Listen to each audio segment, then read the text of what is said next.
આપણે ક્યાં હતા, ક્યાં આવ્યા, અહીંથી પાછા ક્યાં જવાના ખબર છે કોઈને? કોઈને ખબર છે? હતો તું ક્યાં, આવ્યો છે ક્યાં, અહીંથી પાછો ક્યાં જવાનો છે? આ જાણવું હોય ને, આ 3 પ્રશ્નો છે. કેટલા? ક્યાં હતા, ક્યાં છો અને ક્યાં જવાના. આ જાણવું હોય ને તો તમારી અંદર જ છે. એટલા માટે નાઝીર સાહેબ કહે છે, હૃદયમાં જો તપાસીને, તું તારા હૃદયની અંદર જો તપાસીને, છુપાયેલો ખજાનો છે હૃદયમાં. શું છે? તારી અંદર જ છે. પણ ક્યારેક અંદર તો જો, માણસનો મોટી વાસ્તવિકતા એ છે કે માણસ ક્યારેય એની અંદર નથી જોતો, બસ સામેવાળાની ખૂબી કાઢે. સામેવાળાનો શું છે એ જ ગોતે છે પોતે. એક વાર્તા આવતી પ્રાઇમરીની અંદર, ઊંટ એકલું ફરવા ચાલ્યું, ઊંટના તો 18 વાંકા, એવું કાંક આવે. સરસ મજાની વાર્તા છે. એક વખત ઊંટ જંગલની અંદર નીકળે છે, તો જે નીકળે ને હામું એને કહેતું જાય. શિયાળને કે તારી પૂંછડી વાંકી, જીરાફને કે તારી ડોક વાંકી. આવી રીતના બધા પશુઓની હળી કરતું જાય ઊંટ. કોઈને એમ કે તારું આ વાંકું, તારું આ વાંકું, તારું આ વાંકું. પછી કોઈએ એને કીધું કે ભાઈ, એ બધાનું તો એક વાંકું છે, તારા તો 18 વાંકા છે. સમજા? એમ માણસની મોટામાં મોટી ખૂબી એ છે કે એ સામેવાળાના દોષ જ જોશે, પોતાની અંદર ક્યારેય ડોકાશું નહીં મારે કે હું કોણ છું. હુંને તપાસી લ્યો. એક ફેર જો હુંને ખબર પડી જાય કે હું કોણ છું, તમારાથી ક્યારેય ખોટું કામ નહીં થાય. એટલા માટે કીધું, હૃદયમાં જો તપાસીને, છુપાયેલો ખજાનો છે. હૃદયમાં જો તપાસીને, આવો વિશાલભાઈ, છુપાયેલો ખજાનો છે.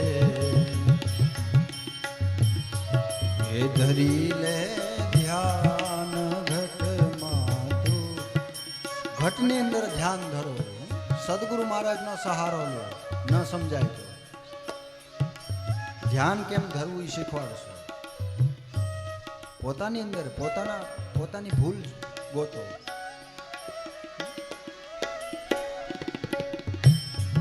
હતો તું ક્યાં ને આવી ગયો છે ક્યાં, ક્યાં હતો, અહીંથી પાછો ક્યાં જવાનો છે.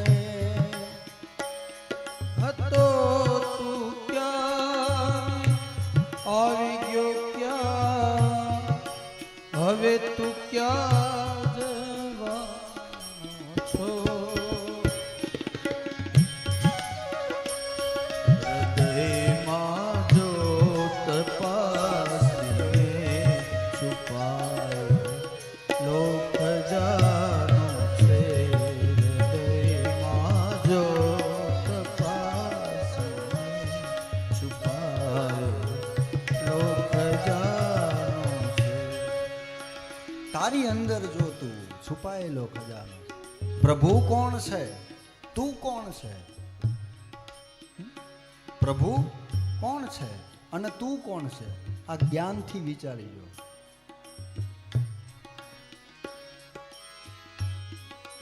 એટલે કીધું છે, હજી છે બાજી તારા હાથમાં.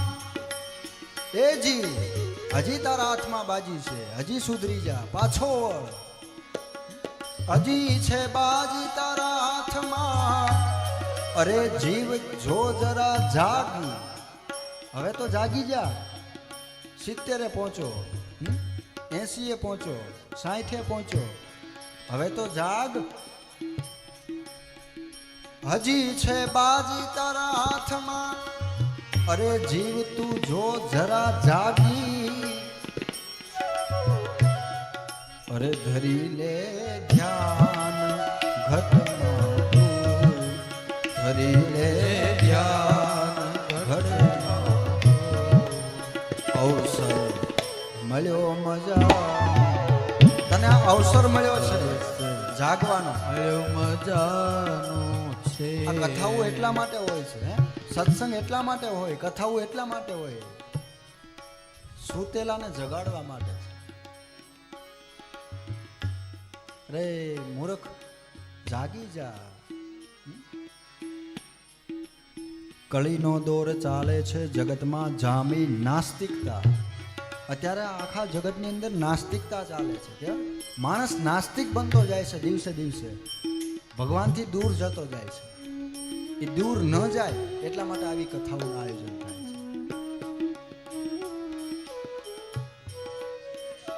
કળીનો દોર ચાલે છે, કળિયુગનો, કળીનો દોર એટલે આ કળિયુગનો દોર ચાલે છે. કળીનો દોર ચાલે છે જગતમાં, જામી નાસ્તિકતા. અનેરા કાળનો આરંભ દુનિયામાં થઈ જવાનો. હવે આગળ કેવો જમાનો આવશે, હે? હજી તો કળિયુગ હાવ ઘોડિયામાં હિંચકે છે. વિચાર કરજો તમે. આજે કળિયુગ હાલે ને, અમુક આ માવડિયું વિચાર કરે કે ઓહો હો કળિયુગ ક્યાં પહોંચ્યો. અરે બા, હજી તો એ ખાલી ઘોડિયામાં ઘૂઘવાટા કરે છે. હજી તે જુવાન થશે, મોટો થશે, વિચાર કરો ક્યાં જમાનો પોકશે.